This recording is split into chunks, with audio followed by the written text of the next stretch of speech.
Hey guys, it's Tunico Pantua, and today I want to talk about the productive things that I learned making these stupid ass shorts. So I've made a lot of short animation projects, whether they're skits, shorts, it varies. Some of them were made really quickly, ranging from a few days to a week of production, to projects that could go for multiple months to sometimes years, with a sizable chunk of them giving it my all, over polishing it with more in-betweens, a lot of different colors, ambitious compositing. I wanted to give my work an impression that it was made by a studio. Like, I would make pretty ambitious shorts. Now, while I do appreciate me being ambitious and me actually finishing these things, I usually wrap up exhausted, tired, and it doesn't really help when the short doesn't do well, especially when I have certain expectations of how people will receive it. Now, the reason why I'm also bringing this up is because when I think about going back into making another short or skit or another animated production that I'm leading, I would just be so demotivated because I would always be reminded of how hard I worked on the previous one. And because I got tunnel visioned and fixated on certain aspects of a production. So like when I was working on a short, I would spend most of my time in animation and not really spend too much time in like backgrounds and layout and all these other things that are also crucial. I would sometimes feel clueless about starting a new production and what that overall process feels like. So lately I've been focusing on more economic types of productions, where I remind myself not to spend so much of my energy on it. It's okay to be loose, it's okay to be crude, and to think about really dumb projects that I'm not super precious about, but it still allows me to play around and have fun with it. So by doing these really dumb, stupid projects that you guys have probably seen with these two stupid art bro dogs, I want to talk about some valuable things I learned making these stupid shorts.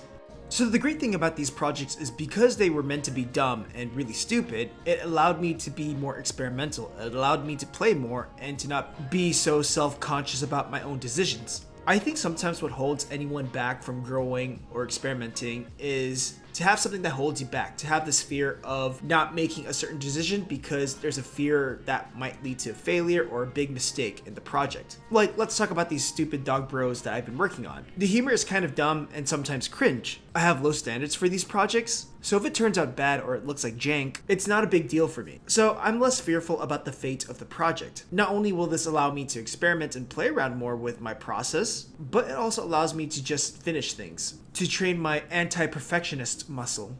And I think it leads to the next point of just making stuff for the sake of making stuff. I could spend a long time finessing a joke or coming up with a story that is both super engaging and deep. Well, I think these are great to work on. I think any creative person knows that things are subjective and there's multiple ways to do something. It doesn't need to be clever, just get it done. And I think this kind of jank is appealing to the work that I'm doing.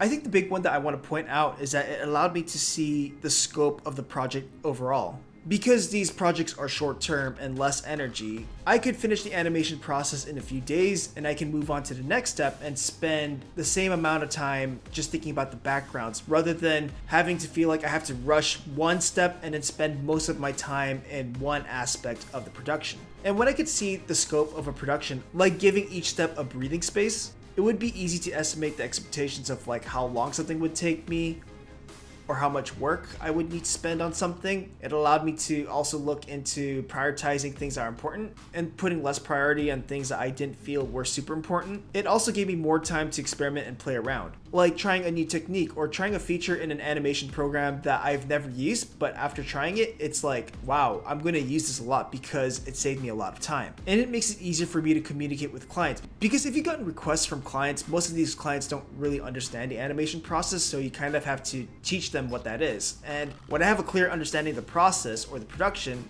I can answer their expectations, I can break it down on what's important, what's not. We can discuss options because I have experience with ambitious projects, I have experience with more low-key economic styles. It makes the communication much clearer. But you know, besides client work, and if I, let's say, wanted to start a production house or studio, because I have a better understanding of the process, it's easier for me to break down the system that can be implemented in a studio or production house style. The next one I want to talk about is doing work that makes the next stage in the process easier. So I can't remember the full advice or saying to this, but one of the best advices I've been given by a supervisor was that do work to make your next day easier, or do work to make someone else's job down the line easier. So I'm just going to give an example with my own personal work. And For me, I love to just start animating because animation is fun. I just want to start right at it. I don't want to spend too much time planning and storyboarding and all that crap. But over time, I'm realizing how important that is and how much easier my job has become by doing prep work. So I encourage you guys to watch a video that I made a while back talking about the creative stage of an art project and the labor stage of an art project, and how knowing how to divide those two makes it easier for you to plan your workflow. So I'll give an example. I've storyboarded my whole short, and now I just have to animate each of my shots from the storyboard. But the thing is that I have to translate the storyboards into a format that is consistent with all the shots. So instead of just starting animation for each shot, for every shot I would plan out the perspective, background, and draw a few poses of the characters on model.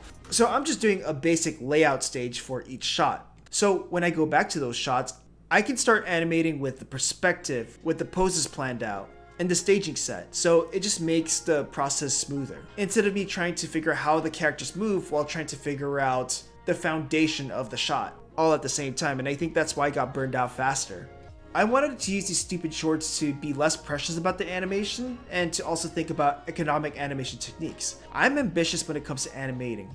I want my animation to feel a bit expensive, even for projects with economy in mind. So when I animated for Pig the Dampkeeper poems for Taco House, I wanted to go crazy with fully in between shots. I did it, then I was reminded about our show style, our budget, so we had this other step of actually toning down the animation that we did because it was just too much. Now for myself, answering to myself, I had to force these restrictions for myself, and I really enjoyed this learning experience. I learned the power of strong held posing, less in-betweens, maybe characters just snapped into poses. I would think about stylized spacing, favoring the spacing, and using a design sensibility that is more economic, reusing assets and drawings instead of having to redraw them from scratch, and experimenting with a hybrid non-traditional frame-by-frame animation where I kind of implement some digital transformation, half-assed puppet style animation. And I do want to talk more about that in a separate future video. So something that I learned when it comes to exporting image files or image sequences, those files can get huge. A layer of one shot could be hundreds of megabytes, which is crazy. Now, I've also been experimenting with this stuff too. When I freelance for independent clients, because of file size and things like that, they resorted to having me submit the characters with a green background or a green screen. So when they import that into their compositing program, they key out the green so it becomes a transparent animated file. And that's what I've been trying to do with my independent stuff. I would render out a transparent image sequence in 4K, which would be hundreds of gigabytes, versus an MP4 with a green background that's just a few megabytes. I would just render them out as an MP4 with a green background that I would key out later in After Effects. Now, the drawback to this is that there's a bit of loss, there's a bit of compression issues, but sometimes that's not really a priority for me. But if I was super precious about that, and if I was told to pixel thwack my work, this is something that I might have to think about.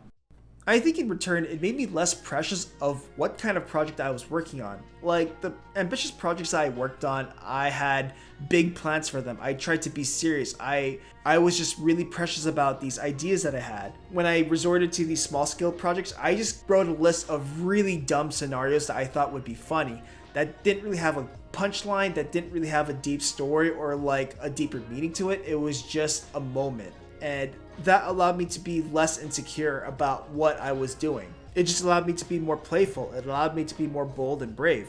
I think the best thing that I gained from making these smaller scale projects is that my senses for ambitious animation or ambitious projects just got stronger. So when I forced myself certain restrictions on my work, such as time or the budget of a project, or utilizing a more economic style, where I have to resort to smarter choices. In my professional work, I've been resorting to a lot of subtle, more closer to life and more nuanced poses in storyboarding and animation due to the work that I've been involved with. And one of the weaknesses that I realized that I had is I wasn't pushing my poses and ideas enough. I remember my director saying my drawings didn't feel as committed or thought out. So if I were to animate a shot where I could only use one or two strong ideas, I'd spend more time trying to figure out how to push each of those poses and just thinking about that only without having to think about anything in between.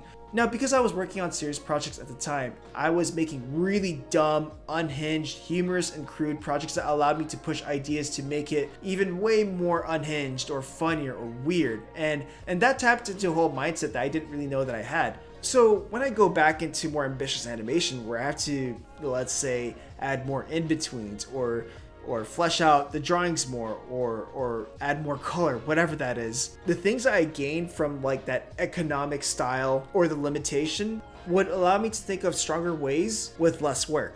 And when you learn how to make the simple stuff powerful, it transcends into more complex work.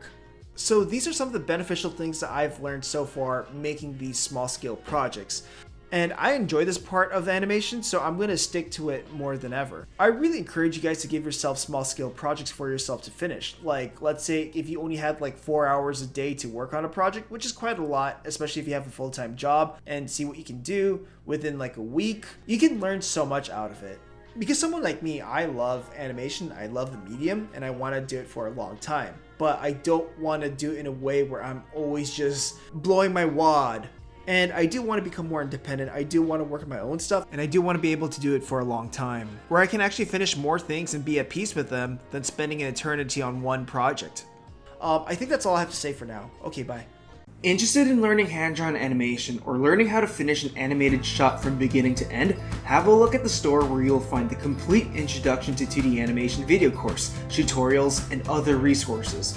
Learn classical animation approaches, drawing, lectures, techniques, and other process videos. Visit the store through the link in the description below.